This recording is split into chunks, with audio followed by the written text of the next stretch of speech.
47వ అధ్యక్షుడిగా రిపబ్లికన్ నేత Donald Trump ప్రమాణ స్వీకారం చేయడంతో ప్రపంచ దేశాలన్నీ కూడా కొంత ఆశ్చర్యంగా ఆతృతగా చూస్తున్నాయి. ఇంకా మరి ముఖ్యంగా అమెరికా ఫస్ట్ అనే నినాదంతో కొన్ని సంచలన నిర్ణయాలు తీసుకోవడం వల్ల భారతీయులకి, భారతీయ విద్యార్థులకి లేదా అక్కడికి వెళ్లి ఉద్యోగాలు చేసుకునే డాలర్ డ్రీమ్స్ ఉన్న వాళ్ళందరికీ కూడా కొంత టఫ్ టైమే అని చెప్పి వినిపిస్తోంది. సో ఉన్న లాభ నష్టాలేంటి, ఈ సంచలన నిర్ణయాలు చూడాలా లేకపోతే పాలన ఎలా ఉంటుందో చెప్పకనే చెప్పేశారా అని చర్చిద్దాం. మనతో పాటు జాయిన్ అయ్యారు senior economist doctor Pentapati Pullarao garu, TDP NRI activist Yash Bodduluri, అలాగే సీనియర్ ఎనలిస్ట్ నల్లమో చక్రవర్తి గారు. అందరికీ స్వాగతం అండి. పుల్లారావు గారు, మీతో ప్రారంభిస్తాను.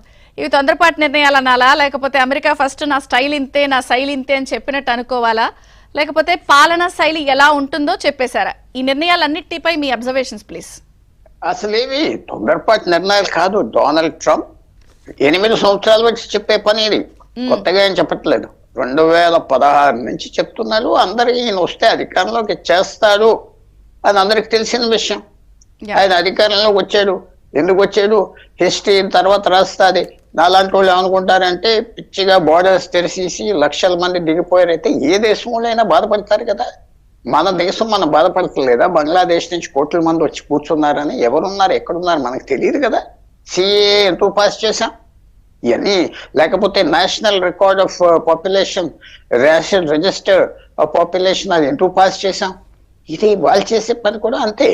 తర్వాత ముఖ్యంగా ఏంటంటే వాళ్ళ ఫీలింగ్ వెనకబడిపోయాం అని ట్రంప్ కూడా ఎక్కువ లేపాడు. కొంతవరకు చూసాం కదా, మనకి ఎంతమంది రోజుకు 3,000, 5,000 మంది బోర్డర్ దూకారా లేదా? ఎలా సహిస్తారు? ఓవర్గా చేస్తే భారతీయులు కూడా ఇప్పుడు వచ్చిన లిస్ట్ ఏమిటి, వాళ్ళు కూడా 4-5 లక్షల మంది అలా దూకారని ఇవాళ వచ్చింది పేపర్లో. 4-5 లక్షల మంది ఆ మెక్సికన్స్ తో, పాకిస్తానీస్ తో, ఆఫ్ఘనిస్తాన్స్ తో వాళ్ళు కూడా బోర్డర్ దూకెళ్ళారు. సో అది ఎక్స్పెక్టెడ్. మనం ఆశ్చర్యపోతే ట్రంప్ చేస్తాడు అనుకోవడం కరెక్ట్ కాదు. దీని పరిణామాలు ఏంటి, ఎలాగుంటాయి అన్నట్లుగంటే అందరూ ఫీల్ అయ్యేది ఇప్పుడు న్యాచురల్ బర్త్ రైట్ అంటే అక్కడ పుడితే ఆటోమేటిక్ గా సిటిజన్షిప్ ఇవ్వటం 1868 నుంచి జరిగేది. ఆయన అడ్మినిస్ట్రేటివ్ స్టెప్ తీసుకున్నాడంటే ఆ చట్టం అలాగే ఉన్నది. ఆఫీసర్లకు ఏం చెప్పాడంటే అప్లికేషన్స్ మీరు ప్రాసెస్ చేయొద్దు అన్నాడు, అంతే.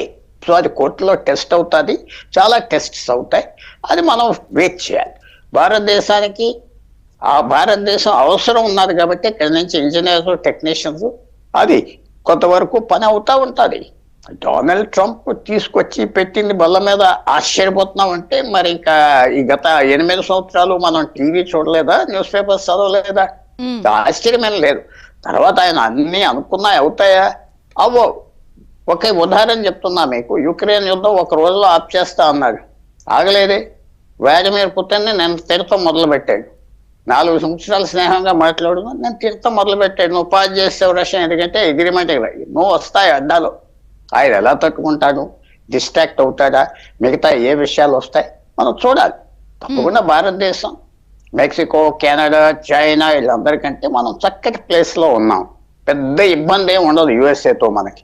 ఎందుకంటే ట్రేడ్ డెఫిసిట్ ఆల్రెడీ ప్రభుత్వం ఏమంటున్నారంటే మనకు $30-40 బిలియన్ వాళ్ళకంటే ఎక్కువ ఎక్స్పోర్ట్ చేస్తున్నాం ఇంపోర్ట్స్ కంటే అమెరికా నుంచి. ఇతర దేశాల నుంచి కొనే ఆయిల్ వీళ్ళు అక్కడి నుంచి బొగ్గు కొంచెం కొంటే అయిపోయిందంటే అయిపోయింది. మనం కేర్ఫుల్ గా డీల్ చేయాలి భారతదేశం. జనరల్ గా అమెరికా తీసుకునే ఏ డెసిషన్స్ అయినా కొంత ఇండియన్స్ చాలా ఆసక్తిగా గమనిస్తారు. అమెరికా తుమ్మితే మనకి జలుబు చేస్తుంది అన్నట్టు స్టాక్ మార్కెట్ల దగ్గర నుంచి